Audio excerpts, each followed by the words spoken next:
Hello student, welcome to our YouTube channel commerce efficiency. आज की class में cover करेंगे कंसेप्ट बैंकिंग ट्रांजैक्शन को कैसे रिकॉर्ड किया जाता है, विद एग्जांपल कवर करेंगे। लास्ट क्लास में हमने ट्रेड डिस्काउंट, कैश डिस्काउंट का टॉपिक बिल्कुल कंप्लीट कर लिया, हर एक एग्जांपल को। अगर अभी तक आपने लास्ट क्लास ही नहीं देखी ताकि आपकी स्टडी में कंसिस्टेंसी बनी रहे। अगर अभी तक आपने मेरे यूट्यूब चैनल कॉमर्स एफिशिएंसी को सब्सक्राइब नहीं किया, सब्सक्राइब कीजिए और बेल आइकन जरूर प्रेस कीजिए ताकि जब भी मैं न्यू वीडियोस अपलोड करूं सबसे पहले नोटिफिकेशन आपके पास जाए, आप वीडियोस को सबसे पहले देखें और आपकी स्टडी बूस्टअप हो। स्टार्ट करते कंसेप्ट। तो यहाँ पे जो आज की क्लास में कवर करेंगे वो आती है बैंकिंग ट्रांजेक्शन्स को कैसे रिकॉर्ड किए जाते हैं। जैसे सबसे पहले कहा कि कैश है जो डिपॉजिट की गई है बैंक में, जब बैंक के अंदर जमा की जाती है कैश, तो उससे क्या होता है कि बैंक का बैलेंस बढ़ जाता है और अपने पास से कैश क्या होती है, कम हो जाती है, क्योंकि कैश चला जाता है और बैंक बैलेंस है जो बढ़ जाता है। तो यहाँ पे इसको कवर करते हैं कि कंसेप्ट को बिल्कुल सिंपल लैंग्वेज में और ब्रीफ में। इस कंसेप्ट को हम दोनों पॉइंट ऑफ व्यू समझेंगे, एक तो अकाउंट के नेचर के बिहाव पे और दूसरा बैलेंस शीट के बिहाव पे। सबसे पहले मैं आपको बैलेंस शीट का अगर बताती हूँ सिंपल सा, तो यहाँ पे बैलेंस शीट में असेट साइड होती है। असेट्स का जो बैलेंस होता है वो होता है डेबिट। यहीं पे हमने बैंक बैलेंस को दिखाना होता है और यहीं पे हमने कैश बैलेंस का जो दिखाना होता है। अब हम जानते हैं कि जब बैलेंस बढ़ाना होता है तो हमें सेम साइड से बढ़ाना पड़ता है, यानी कि अगर बैंक बढ़ जाएगा तो हमें उसको क्या करना पड़ेगा, डेबिट करना पड़ेगा। ऐसे अगर कैश बढ़ जाएगा तो हमें वो भी डेबिट करना पड़ेगा। लेकिन अगर ये कम हो जाता है बैलेंस तो हमें क्या करना पड़ता है, अपोजिट बैलेंस करना पड़ता है। यानी कि अगर बैंक बैलेंस कम होगा तो ये क्या कर देंगे, हम इसको कम करने के लिए क्रेडिट कर देंगे। ऐसे अगर कैश कम होगा तो हम इसको कम करने के लिए क्या करेंगे, क्रेडिट कर देंगे। ये हमारे पास एक है बैलेंस शीट के पॉइंट ऑफ व्यू से। जैसे कि यहाँ पे हमने फर्स्ट ट्रांजेक्शन कवर करनी है कि जो कैश है वो बैंक के अंदर जमा किया गया है।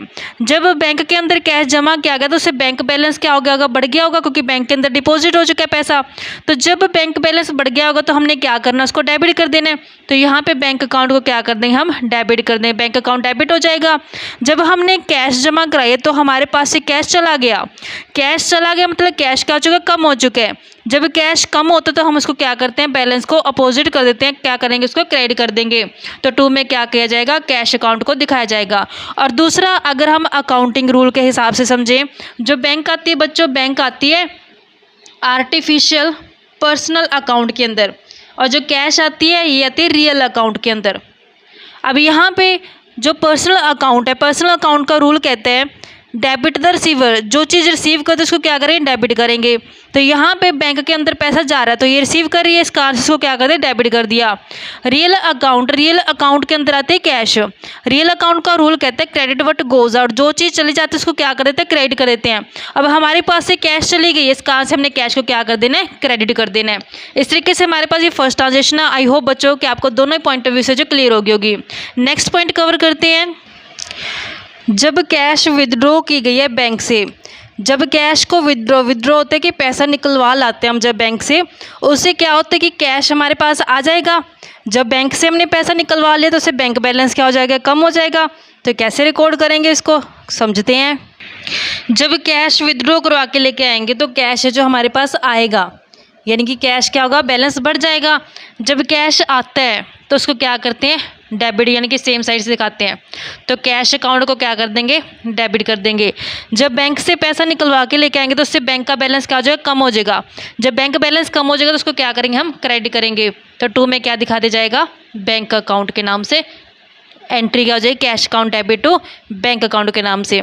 अगर हम रूल के पॉइंट ऑफ व्यू से बात करें तो जो कैश होती है ये रियल अकाउंट के अंदर आती है।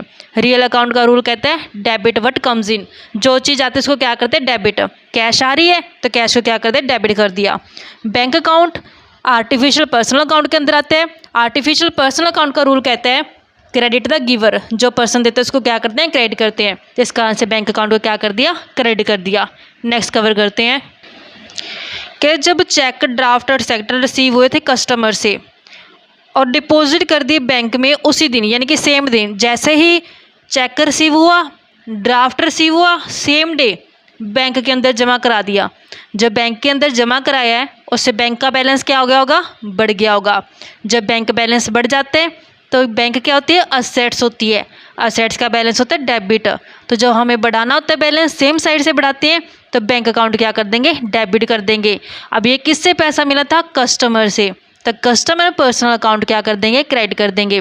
समझते हैं इस पॉइंट को। कस्टमर से पैसा मिला और उसको बैंक में जमा कर दिया, यानी पैसा नहीं, ड्राफ्ट या फिर चेक मिला। तो कैसे दिखाएंगे हम इस बैलेंस को, कि जैसे ही ड्राफ्ट या फिर चेक रिसीव हुआ, साथ के साथ कहाँ जमा करवा दिया, बैंक में, सेम डे में। तो जब बैंक के अंदर जमा करा के आएंगे, बैंक का बैलेंस क्या हो जाएगा, बढ़ जाएगा। हम जानते हैं कि जो बैलेंस शीट की असेट साइड आती है बैंक, तो बैंक असेट्स क्या होती है, डेबिट होती है, तो बैंक बैलेंस क्या है, डेबिट। जब हमने बढ़ाना है तो क्या कर देंगे, उसको डेबिट कर देंगे। जब बैलेंस क्या होता है, बढ़ जाते हैं। जब बैलेंस कम होता है इस कारण से इसको क्या कहते हैं, क्रेडिट करते हैं। लेकिन इस केस में बैलेंस बढ़ रहा है क्योंकि बैंक के अंदर है जो चेक जमा कर दिया गया। तो जब बैंक बैलेंस बढ़ गया तो हम क्या करेंगे, उसको डेबिट करेंगे। तो एंट्री क्या कर देंगे, बैंक अकाउंट डेबिट 2 में। अब यहाँ पे किससे मिला था ये चेक, कस्टमर के पर्सनल अकाउंट से, तो 2 में क्या दिखा देंगे, कस्टमर पर्सनल अकाउंट। अब यहाँ पे अगर हम अकाउंट के पॉइंट ऑफ व्यू समझें तो अकाउंट किस अकाउंट के अंदर आते हैं, बैंक आर्टिफिशियल पर्सनल अकाउंट के अंदर। आर्टिफिशियल पर्सनल अकाउंट का रूल कहता है डेबिट द रिसीवर, जो रिसीव करता है उसको डेबिट कर देते हैं। तो यहाँ पे बैंक के अंदर पैसा जा रहा है, बैंक रिसीव कर रहे हैं, इस कारण से बैंक को डेबिट कर दिया। जो हमारे पास कस्टमर होते हैं ये पर्सनल के अंदर आते हैं। पर्सनल अकाउंट का रूल कहता है क्रेडिट द गिवर, जो पर्सन देता है उसको क्या कर देते हैं, क्रेडिट कर देते हैं। इस कारण से कस्टमर पर्सनल अकाउंट को क्या कर दिया, यहाँ पे क्रेडिट कर दिया। नेक्स्ट कवर करते हैं। नेक्स्ट 4th पॉइंट में कहते हैं कि जब चेक या ड्राफ्ट रिसीव हुए कस्टमर से, are not send to the bank on the same day, यानी कि सेम डे है जो बैंक में जमा नहीं करवाए। चेक रिसीव हुआ है, किससे रिसीव हुआ है, कस्टमर से, तो यहाँ पे चेक का भी हाथ में ही है, बैंक में नहीं जमा कराया, तो इसको क्या करेंगे, चेक इन हैंड को डेबिट कर देंगे 2 में कस्टमर पर्सनल अकाउंट, क्योंकि यहाँ पे जो चेक अभी तक बैंक के अंदर जमा नहीं करवाया गया, चेक रिसीव हुआ है, तो इस कारण से चेक इन हैंड को हमने डेबिट कर दिया। किससे रिसीव हुआ है, कस्टमर पर्सनल अकाउंट को क्या कर दिया, क्रेडिट कर दिया, क्योंकि यहाँ पे हमें कस्टमर से रिसीव हुआ है। नेक्स्ट में कहते हैं आगे जो ये हमारे पास चेक या ड्राफ्ट रिसीव हुआ था, इसको है जो बैंक में जमा करा दिया। जब बैंक में जमा कराया जाएगा बैंक बैलेंस बढ़ जाएगा, बैंक बैलेंस बढ़ जाएगा तो बैंक को डेबिट कर देंगे। यहाँ पे चेक हमने डेबिट किया था ना, अब इसको कैंसिल करने के लिए क्या करेंगे, क्रेडिट कर देंगे। इसको क्या कर देंगे, क्लोज कर देंगे इस अकाउंट को, क्योंकि यही चेक क्या किया गया है, बैंक के अंदर जमा किया गया है। कवर करते हैं दोनों पॉइंटों को। 4th पॉइंट में कहते हैं चेक मिल गया, चेक है जो मिला है, किससे मिला है, कस्टमर से, लेकिन अभी तक इसको बैंक में जमा नहीं करवाया, मतलब चेक क्या अभी हाथ में ही आपने, तो चेक इन हैंड क्या कर देंगे, हम इसको डेबिट कर देंगे चेक इन हैंड के नाम में, कि अपने हाथ में अभी चेक ये अभी बैंक में जमा नहीं करवाएगा। किससे मिला है चेक, ये कस्टमर से। कस्टमर किसके अंदर आते हैं, पर्सनल अकाउंट के अंदर। पर्सनल अकाउंट का रूल कहता है क्रेडिट द गिवर, जो पर्सन देता है उसको क्या करते हैं, क्रेडिट करते हैं। इसका आंसर 2 में कस्टमर पर्सनल अकाउंट को क्या कर दिया, हमने क्रेडिट कर दिया। नेक्स्ट 5th पॉइंट में कहते हैं कि यही चेक को कहाँ जमा करा दिया, बैंक के अंदर जमा करा दिया। तो यहाँ पे जब बैंक के अंदर जमा कराया जाएगा, बैंक हमारे पास जो है वो आर्टिफिशियल पर्सनल अकाउंट के अंदर आता है। तो जब ये चेक बैंक के अंदर जमा कराया जाएगा, बैंक रिसीव करेगा चेक को, तो यहाँ पे पर्सनल अकाउंट का रूल कहता है डेबिट द रिसीवर, जो रिसीव करता है उसको क्या कर देना, डेबिट कर देना है। तो यहाँ पे फिर हम क्या करेंगे, बैंक अकाउंट को डेबिट कर देंगे, क्योंकि बैंक रिसीव करने वाला है इस केस में, तो बैंक अकाउंट डेबिट हो गया। अब बैंक ने क्या रिसीव किया है, यही चेक रिसीव किया जो हमने यहाँ पे एंट्री में दिखाया था। तो यहाँ पे चेक क्या होगा, चला गया अपने पास से। यहाँ पे हमने चेक को ओपन किया, चेक अकाउंट को, यहाँ पे हम क्या कर दें, इसको क्लोज कर दें। उसके कारण इसको क्या कर दें, क्रेडिट कर देंगे, क्योंकि हमने जब कैंसिल करना होता है किसी ट्रांजेक्शन को क्या करते हैं, उसका बैलेंस अपोजिट कर देते हैं। अगर यहाँ पे डेबिट है तो क्या कर दें, यहाँ पे क्रेडिट कर देंगे। 2 में चेक इन हैंड के नाम से हो जाएगा। तो इस तरीके से हमारी ये एंट्री है जो रिकॉर्ड की जाएगी। नेक्स्ट आती है 6th पॉइंट में, कहते हैं कि जब कस्टमर डायरेक्टली डिपॉजिट करता है amount in our bank account, यानी कि यहाँ पे कस्टमर ने क्या किया, डायरेक्टली बैंक के अंदर ही पैसा जमा करा दिया, यानी कि पहले कंपनी को नहीं दिया, सीधा बैंक के अंदर ही जमा करा दिया, बैंक अकाउंट जो कंपनी ने ओपन करवाया हो था। तो यहाँ पे जब बैंक के अंदर कस्टमर ने डायरेक्टली डिपॉजिट कर दिया पैसा, तो यहाँ पे बैंक बैलेंस बढ़ जाएगा, तो बैंक अकाउंट क्या कर देंगे, डेबिट कर देंगे। जो ये पैसा किससे मिला था, कस्टमर से, कस्टमर पर्सनल अकाउंट को क्या कर देंगे, क्रेडिट कर देंगे। तो यहाँ नेक्स्ट कहते हैं कि जब चेक जो प्रीवियसली डिपॉजिट किया था ये वाला बैंक के अंदर, वो डिसऑनर होगा। डिसऑनर का मतलब है खाली निकला जाए जब चेक, और उस केस में क्या होता है फिर बैंक कि जो एंट्री की गई है रिवर्स हो जाती है। हमने यहाँ पे बैंक अकाउंट को डेबिट किया तो ये क्रेडिट हो जाएगा, कस्टमर पर्सनल अकाउंट को क्रेडिट किया यहाँ पे डेबिट हो जाएगा। तो काउंटर एंट्री होकर क्या होगा, जगह कैंसिल हो चुकी है एंट्री। कवर करते हैं अब इसको।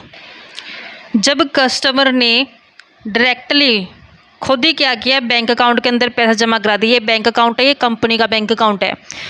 अब यहाँ पे बैंक रिसीव करेगी पैसा, बैंक आती है पर्सनल अकाउंट के अंदर। पर्सनल अकाउंट का रूल कहते हैं डेबिट द रिसीवर, जो रिसीव करे उसको क्या करते हैं, डेबिट करते हैं। इस कारण से बैंक अकाउंट को क्या करते हैं, यहाँ पे हम डेबिट कर देंगे, तो बैंक अकाउंट डेबिट हो जाएगा। अब यहाँ पे किसने दिया पैसा, कस्टमर ने। कस्टमर भी किसके अंदर आते हैं, पर्सनल अकाउंट के अंदर। पर्सनल अकाउंट का रूल कहता है क्रेडिट द गिवर, जो देता है उसको क्या करते हैं, क्रेडिट करते हैं। तो 2 में क्या आ जाएगा, कस्टमर पर्सनल अकाउंट। अब कहते हैं कि प्रीवियसली जो चेक बैंक के अंदर जमा किया था ना, जो चेक प्रीवियसली बैंक के अंदर जमा किया था वो डिसऑनर हो गया, यानी कि खाली निकला है वो चेक। और उस केस में एंट्री रिवर्स कर दी जाती है, काउंटर एंट्री करके ट्रांजेक्शन को कैंसिल कर दी जाता है। अगर यहाँ पे कस्टमर पर्सनल अकाउंट को हमने क्रेडिट किया है तो यहाँ पे क्या करें, इसको डेबिट कर देंगे कैंसिल करने के लिए। तो कस्टमर पर्सनल अकाउंट को डेबिट कर देना है। यहाँ पे हमने बैंक अकाउंट को डेबिट किया था तो यहाँ पे क्या कर देंगे, क्रेडिट कर देंगे टू बैंक अकाउंट को। अब यहाँ से हम देख सकते हैं बैंक डेबिट क्रेडिट कैंसिल हो चुकी है, कस्टमर क्रेडिट डेबिट कैंसिल हो चुका है। तो ये ट्रांजेक्शन क्या हो चुकी है, कैंसिल हो चुकी है। इस तरीके से हमने एंट्री करनी होती है। अगर कस्टमर ने डायरेक्टली बैंक के अंदर पैसा जमा करा दिया या फिर जो प्रीवियसली चेक बैंक से हमने कैश कराया था वो डिसऑनर हो गया, खाली हो गया, फिर उस केस में काउंटर एंट्री हो जाती है। ये हमारे पास 6 और 7 2 केस थे। नेक्स्ट 8 केस कवर करते हैं। कहते हैं कि जब चेक जो रिसीव हुआ कस्टमर से उसको डिस्काउंट अलो कर दिया और जो चेक था वो उसी दिन सेम डे ही क्या किया, बैंक के अंदर जमा करा दिया। यानी कि कस्टमर से चेक रिसीव हुआ, सेम डे को बैंक के अंदर जमा करा दिया, और सेकेंडली कस्टमर को डिस्काउंट भी अलो कर दिया। तो कैसे रिकॉर्ड करेंगे इस ट्रांजेक्शन को। जब चेक कस्टमर से मिला और उसको सेम डे ही बैंक के अंदर जमा करा दिया तो यहाँ पे बैंक क्या करेगा, रिसीव करेगा। बैंक आता है आर्टिफिशियल पर्सनल अकाउंट के अंदर। आर्टिफिशियल पर्सनल अकाउंट का रूल कहता है डेबिट द रिसीवर, जो रिसीव करते हैं उसको डेबिट करते हैं। तो यहाँ पे जब चेक को बैंक के अंदर जमा कराएगा तो बैंक क्या करे, रिसीव करे। इस कारण से बैंक अकाउंट को क्या कर दिया जाएगा, डेबिट कर दिया जाएगा। कहते हैं कि जब ये चेक रिसीव हो उस टाइम पे कस्टमर को डिस्काउंट अलो कर दिया। डिस्काउंट अलो आता है हमारा नॉमिनल अकाउंट के अंदर। नॉमिनल अकाउंट का रूल कहता है कि जितने भी एक्सपेंसेस होते हैं, लॉसेज होते हैं, उनको डेबिट करना होता है। इस कारण से यहाँ पे डिस्काउंट अलो को क्या कर देंगे, डेबिट कर देंगे। अब 2 में कौन आएगा, कस्टमर। कस्टमर का पर्सनल अकाउंट, क्योंकि यहाँ पे जो कस्टमर है ये पर्सनल अकाउंट के अंदर आता है। पर्सनल अकाउंट का रूल कहता है क्रेडिट द गिवर, जो पर्सन देता है इसको क्या कर देते हैं, क्रेडिट करते हैं। इस कारण से कस्टमर पर्सनल अकाउंट को क्या कर देंगे, क्रेडिट कर देंगे। नेक्स्ट कवर करते हैं इसी का बी पार्ट। कहते हैं कि जो ये अबव चेक, ये वाला चेक था, ये डिसऑनर हो चुकी है, यानी कि खाली हो गया cheque. Discount allow to the customer will also withdrawn, तो जो यहाँ पे डिस्काउंट अलो किया गया था ये विदड्रॉ हो चुका है। हमने अभी अभी कंसेप्ट समझा था कि जैसे ही चेक डिसऑनर होता है तो एंट्री क्या होती है, काउंटर एंट्री हो जाती है। तो यहाँ पे जैसे हमने कस्टमर पर्सनल अकाउंट को क्रेडिट किया है, डेबिट हो जाएगा। बैंक अकाउंट डेबिट है, डिस्काउंट अलो डेबिट है, तो यहाँ पे दोनों अकाउंट क्या हो जाएंगे, क्रेडिट हो जाएंगे। तो जैसे चेक डिसऑनर हुआ हमने काउंटर एंट्री कर दी। कस्टमर पर्सनल अकाउंट क्रेडिट में है तो यहाँ पे हमने इसको कैंसिल करने के लिए क्या कर देना है, डेबिट कर देना है। कस्टमर पर्सनल अकाउंट को डेबिट कर देंगे। अब जैसे यहाँ पे दोनों एंट्री डेबिट है, दोनों क्या कर देंगे, हम क्रेडिट में कर देंगे। 2 में बैंक अकाउंट और 2 में जो यहाँ पे डिस्काउंट अलो डेबिट किया तो ये भी क्या कर देंगे, क्रेडिट कर देंगे। 2 में डिस्काउंट अलो अकाउंट। तो इस तरीके से हमारी ये रिवर्स एंट्री हो जाएगी। ये कैंसिल हो चुकी है। Bank debit, bank credit, discount debit, discount credit, customer credit, यहाँ पे कस्टमर डेबिट। इस तरीके से काउंटर एंट्री करने से ट्रांजेक्शन क्या हो चुकी है, कैंसिल हो चुकी है। नेक्स्ट 9th केस कवर करते हैं। कहते हैं जब पेमेंट जो इशू ऑफ चेक के थ्रू की गई है, यानी कि when payment is made by issue of a cheque, यहाँ पे बात किस चीज़ की हो रही है, पेमेंट की, यानी कि पैसा पे किया गया। और जो पैसा पे किया गया है कैसे किया गया, चेक के थ्रू किया गया है। तो जब चेक के थ्रू पेमेंट की जाती है, यहाँ पे बच्चों ध्यान देना है, ये रिसीव वाला केस नहीं है, ये है पेमेंट का केस। पेमेंट के केस में पैसा जाता है, आउटफुल होता है। तो यहाँ पे चेक के थ्रू पेमेंट की गई है। इस कारण से यहाँ पे बैंक को हम इन्वॉल्व करेंगे, क्योंकि ट्रांजैक्शन चेक की किसके थ्रू होती हैं, बैंक के थ्रू होती हैं। तो जब पेमेंट की गई है, पेमेंट करते समय है, बैंक बैलेंस क्या हो जाएगा, कम हो जाएगा। तो यहाँ पे जब पेमेंट की गई किसी किसी पर्सन को तो की होगी, तो यहाँ पे पर्सनल अकाउंट को जो शामिल किया जाएगा। कैसे रिकॉर्ड करेंगे इस ट्रांजैक्शन को, कवर करते हैं। जब पेमेंट की गई बैंक के थ्रू की गई है, तो बैंक जो आती है वो आर्टिफिशियल पर्सनल अकाउंट के अंदर आती है। पर्सनल अकाउंट का रूल कहता है क्रेडिट द गिवर, जो देता है उसको क्या करते हैं, क्रेडिट करते हैं। यहाँ पे देने वाला कौन है, बैंक है। तो टू में क्या करना है फिर, बैंक, क्योंकि बैंक को क्या करना है यहाँ पे रूल के हिसाब से क्रेडिट कर देना है। अब हमने जो पेमेंट किया वो पर्सन को की होगी, तो पर्सन पर्सनल अकाउंट के अंदर आते हैं। पर्सनल अकाउंट का रूल कहते हैं डेबिट द रिसीवर, जो रिसीव करते हैं उसको क्या करते हैं, डेबिट करते हैं। तो इस कारण से पर्सनल अकाउंट को हमने क्या करना है, यहाँ पे डेबिट कर देना है। एंट्री क्या हो जाएगी, personal account debit to bank account के नाम से। नेक्स्ट कवर करते हैं 10th केस में। 10th केस कहते हैं कि जब एक्सपेंसेस पेड किए गए हैं इशू ऑफ चेक के थ्रू, यानी कि अब यहाँ पे खर्चे पे किए गए हैं। कैसे किए गए हैं, चेक के थ्रू किए गए हैं। एक्सपेंसेस जो आते हैं बच्चों वो नॉमिनल अकाउंट के अंदर आते हैं। नॉमिनल अकाउंट का रूल कहता है कि जितने भी एक्सपेंसेस होते हैं उनको डेबिट कर देना है। तो इस कारण से एक्सपेंसेस को क्या कर देंगे, हम डेबिट कर देंगे। अब चेक के थ्रू की गई यानी कि बैंक शामिल की गई है इसमें। बैंक हमारी आर्टिफिशियल पर्सनल अकाउंट के अंदर आती है। रूल कहते हैं क्रेडिट द गिवर, जो चीज़ देते हैं उसको क्या करते हैं, हम क्रेडिट कर देते हैं। यहाँ इस कारण से बैंक अकाउंट को क्या कर दिया, यहाँ पे क्रेडिट कर दिया। तो एंट्री क्या होगी, expenses account debit to bank account के नाम से। नेक्स्ट कहते हैं कि जब कैश विदड्रॉ की गई है बैंक से personal use of the proprietor, यानी कि यहाँ पे ड्राइंग की गई है, क्योंकि जब भी प्रोप्राइटर अपने पर्सनल यूज़ के लिए पैसा यूज़ करे या फिर वो गुड्स को यूज़ करे, वो ड्राइंग ही कहलाती है। तो यहाँ पे जो इस्तेमाल किया गया वो कैश का इस्तेमाल किया गया अपने पर्सनल पर्पज़ के लिए। तो जब पैसा ड्रॉ किया जाता है, ड्रॉ करने से कैपिटल है जो कम हो जाती है। तो जब कैपिटल कम हो जाती है उसको क्या करते हैं, हम डेबिट करके दिखाते हैं। ड्राइंग को क्या करके चलते हैं, डेबिट करके दिखाते हैं। इसको मैं आपको सिंपल सी लैंग्वेज में समझाती हूँ कि जब हम बैलेंस शीट दिखाते हैं ना बच्चों, बैलेंस शीट में क्या होता है, दो साइड होती है। बैलेंस शीट की एक साइड होती है असेट साइड और एक होती है लायबिलिटी साइड। तो यहाँ पे लायबिलिटी साइड पे हमने कैपिटल दिखाई होती है, कैपिटल में से लेस करके दिखाते हैं ड्राइंग को कि ड्रॉ किया गया पैसा, या तो इसमें से लेस करके दिखा दो या फिर इसको हम असेट साइड दिखा दो। मतलब क्या, दोनों का सेम ही है कि कैपिटल क्या हो रही है, कम हो रही है। तो यहाँ पे जब इसको मान लेते हैं असेट साइड दिखाते हैं, असेट्स क्या डेबिट है, अगर इसमें से माइनस करें तब भी कैपिटल कम हो जाना है। कैपिटल का बैलेंस क्या होता है, क्रेडिट, जब कम हो जाएगा तो उसको क्या कर देंगे, डेबिट, बात तब भी वही आएगी। तो ड्राइंग क्या है हमारे पास, जो पैसा विदड्रॉ किया गया पर्सनल यूज़ के लिए, तो ड्राइंग का बैलेंस क्या होता है, डेबिट। तो एंट्री कैसे रिकॉर्ड करेंगे, ड्राइंग अकाउंट डेबिट हो जाएगा, ड्राइंग अकाउंट डेबिट हो जाएगा। तो यहाँ पे जो कैश निकाला गया है वो बैंक से निकाला गया है। तो बैंक हमारे पास जो आती है वो पर्सनल अकाउंट के अंदर आती है। पर्सनल अकाउंट का रूल कहता है क्रेडिट द गिवर, जो देता है उसको क्या करते हैं, क्रेडिट करते हैं। इस कारण से बैंक को क्या करेंगे, हम यहाँ पे क्रेडिट करेंगे टू में बैंक अकाउंट। तो इस तरीके से हमारे पास जर्नल बनेगी, drawing account debit to bank account. Next case cover करते हैं। नेक्स्ट केस आता है कि जब इंटरेस्ट चार्ज किया गया बैंक द्वारा, बैंक ने जब इंटरेस्ट चार्ज किया कंपनी के लिए खर्चा हो गया, खर्चा नॉमिनल अकाउंट के रूल के हिसाब से हमने डेबिट करना है। इस कारण से इंटरेस्ट अकाउंट को क्या कर देंगे, डेबिट कर देंगे। बैंक बैलेंस कम हो गया, इस कारण से बैंक को क्रेडिट कर दिया। अगर नेक्स्ट केस में जो इंटरेस्ट है वो रिसीव हुआ है, रिसीव हुआ ये नॉमिनल अकाउंट के अंदर इनकम मानी जाती है, इनकम क्रेडिट की जाती है नॉमिनल अकाउंट के रूल के हिसाब से। इस कारण से इंटरेस्ट रिसीव अकाउंट को क्या करेंगे, क्रेडिट कर देंगे। और यहाँ पे बैंक बैलेंस बढ़ जाएगा तो बैंक अकाउंट को क्या करते हैं, डेबिट कर देना है।